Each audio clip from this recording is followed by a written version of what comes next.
Hello everyone and welcome back to our reading of I Live in Your Basement. Chapter 10. Let's get started. Marco, hey Marco! Grinny had a fierce look on her face. She swung the bat over her head again. I froze. My legs refused to move. With a loud cry, I finally managed to turn away, and I started to run. I hurtled across the street without checking for traffic. What is her problem? Is she crazy? I asked myself. Why is she doing this? Did Grinny really think she could bring back my memory with a smack on the head? I turned the corner, breathing hard, the backpack bouncing on my shoulders. Glancing back, I saw her on the other side of the street. 2 school buses rumbled by, forcing her to wait. I lowered my head, shifted the backpack, and forced myself to pick up speed. By the time I reached home, my heart pounded so hard it hurt, and the bump on my head throbbed with pain. I dove into the house and slammed the door behind me. Then I pressed my back against the door and struggled to catch my breath. Marco, it's not you, Mom called from the den.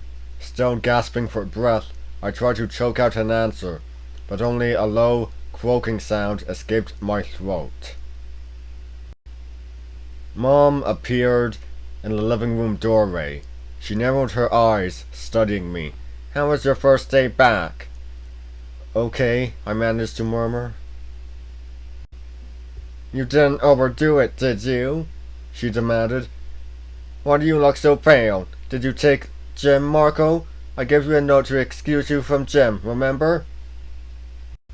We didn't have gym, I gasped. Mom was always giving me notes to excuse me from gym. She was sure I'd poke my eye out or break every bone in my body in gym class. Why are you so out of breath? She asked, crossing the room to. She placed a hand on my forehead.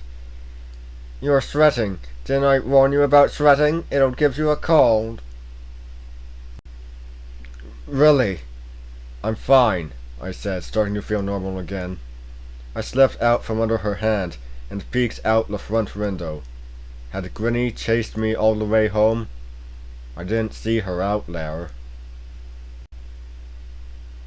I felt okay today, I told her. No problem.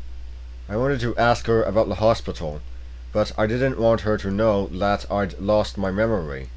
It would only cause a lot more trouble. So I didn't say anything about it. Instead, I made my way up 2 the stairs. I've got a lot of homework to catch up on, I told her. I'll be up in my room. Do you want a snack? She called after me. You shouldn't do homework on an empty stomach. No thanks, I replied.